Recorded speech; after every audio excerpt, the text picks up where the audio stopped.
Hotel वैसे आज खबर में आए हैं, क्या मामला है? मामला हायर एनओसी को लेकर जो चल रहा है, ये सभी लोग मेरे साथ जो उपस्थित हैं, ये सब वह होटल यात्री गृह वाले हैं जो 500 वर्ग मीटर से कम के दायरे में आते हैं और जिसके लिए शासन ने जो आदेश जारी किया है उसमें 2 पेरे बनाए उन्होंने। एक 500 वर्ग मीटर से अधिक जिसका तल क्षेत्र हो या 50 से अधिक जिसके बेड हो, और दूसरा ये कि जो 500 वर्ग मीटर से कम हो और जिसका कि 50 बेड से कम जिसके यहाँ पर हो, या जो 15 मीटर से कम हाइट वाले जितने भी होटल यात्रीगृह हैं या अस्पताल हैं या शिक्षक संस्थान हैं, उन सब के लिए जो नियमावली है।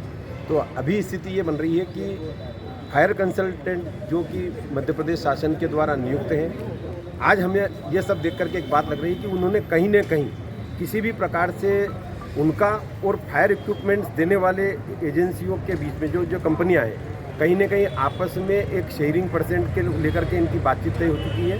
क्योंकि शासन जब 2 स्तर पर आदेश जारी कर रहा है, 500 वर्ग मीटर से अधिक वालों के लिए ये पैरामीटर है और 500 वर्ग मीटर से कम वालों के लिए मात्र तकनीशियन के रिपोर्ट के आधार पर ही आप फायर की व्यवस्था कर सकते हैं। तो वह 500 वर्ग मीटर वालों के लिए जो पैरामीटर है उसी के लिए हमसे तकनीशियन लगातार बात कर रहे हैं कि वही सारे पैरामीटर आपको अपनाना पड़ेंगे, और उन सब पैरामीटर को अपनाने में 4 से 5 लाख रुपए के इक्विपमेंट्स और अन्य चीज़ें लग रही है। तो निश्चित तौर पर 10, 20, 25%, 50% की दलाली की बात आ रही है, जिसको लेकर के तकनीशियन सब इसमें लगे हुए हैं और हम पर ज़बरदस्ती की जा रही है। हम शासन से एक मांग कर रहे हैं, हमारा निगम आयुक्त जी से, कलेक्टर साहब से भी एक निवेदन है कि जो सेकंड पैरा जो उसके अंदर आदेश में दिया गया है 500 वर्ग मीटर से कम वालों के लिए, तो या तो उसका अलग से उनको क्या क्या करना चाहिए, क्या व्यवस्थाएँ होना चाहिए, उसकी एक नियमावली अलग से जारी करें। और यदि अगर जारी नहीं होती है तो यह मामला निपटना संभव नहीं है, क्योंकि जो वो चाहते हैं, आज स्थिति ये आ गई कि हवाई जहाज़ के लिए जो ज़रूरी है सुरक्षा उपकरण, वो मोटरसाइकिल पे भी वाला लेके चले संभव नहीं है, क्योंकि मोटरसाइकिल कोई हवा में उड़ती नहीं है। अपन शहर टेक्निकल और दलाली की बात छोड़ दें तो क्या होटल वालों के लिए जनहित में जो है फायर एनओसी ली जाना जरूरी नहीं है? फायर एनओसी जरूरी है, पर फायर के लिए जहाँ जितने, अब उसके अंदर उल्लेखन किया हुआ है कि साहब आपको बूस्टर पंप, 4 इंच का होज पाइप, अलग से एक 5000 लीटर की टंकी और सारी व्यवस्थाएं अलग से लगाना पड़ेगी। उसके अंदर 10-20 प्रकार के उनके जो सिस्टम आते हैं वो लगाना पड़ेंगे। अब एक 7 कमरे की लॉज है, अब 7 कमरे की लॉज में उसके इतनी जगह ही नहीं है कि वो सब चीज़ें कर सके, तो वो कैसे करेगा? सुरक्षा की दृष्टि से यदि हम बात करें, जो कार्य किसी के घर में 3 एसी लगे हुए हैं और जो स्थिति होती है वही स्थिति आज होटल और लॉज के अंदर है, जिसके 3, 5, 7 कमरे हैं। तो क्या हर घर के अंदर सुरक्षा की दृष्टि से फायर इक्विपमेंट्स की ज़रूरत है? हर जगह पर ये सारे नियमावली लागू होना चाहिए? जहाँ होना चाहिए उसकी अपन बात करें।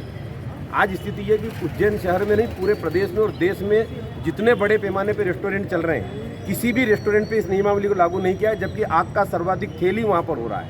और आग अभी तक जितनी घटनाएं पूरे देश में हुई है आगजनी की, रेस्टोरेंट में, होटलों के अंदर, तो उसकी सर्वाधिक वजह ही जहाँ खाना बनता है वहीं से आग फैली है। शॉर्ट सर्किट के कारण बहुत ही कम केसेस है जहाँ पर आग लगी है, पर उसके बाद भी ये दबाव बनाने का जो कार्य चल रहा है तो ये गलत जा रहा है। तो ये आग कैसे बुझेगी? ये आग के लिए सीधा तरीका है कि एक सामान्य आवश्यकताएं किसी की सुरक्षा के लिए जो जरूरी है वो होटल, क्योंकि सरकार ने खुद ने 2 पार्ट करे हैं, हम 2 पार्ट की बात हम नहीं कर रहे हैं। एक 500 वर्ग मीटर से अधिक और एक 500 वर्ग मीटर से कम। तो 500 वर्ग मीटर से कम वालों के लिए भी यदि अगर फायर टेक्नीशियन कह रहे हैं कि आपको तो वही अपनाना है जो 500 वर्ग मीटर से अधिक वालों का है, तो कहीं ना कहीं दाल में काला है। हमारी नियमावली हमारे सामने रखी जाए, हम उसको लेकर के सुरक्षा की हर चीज़ अपनाने को तैयार हैं, लेकिन वो अपनाने को तैयार नहीं है जो ज़बरदस्ती हम पर थोपी जा रही है। नाम बताइए। पंडित राजेश त्रिवेदी, अध्यक्ष होटल यात्रीगृह एसोसिएशन। उनको कुछ नहीं मालूम है, न तो उनके पास है न इनके पास है। सेकंड वाला जो पैराग्राफ है, जो सेकंड आपको मिला 500 बात की वो 40% बुलाइए,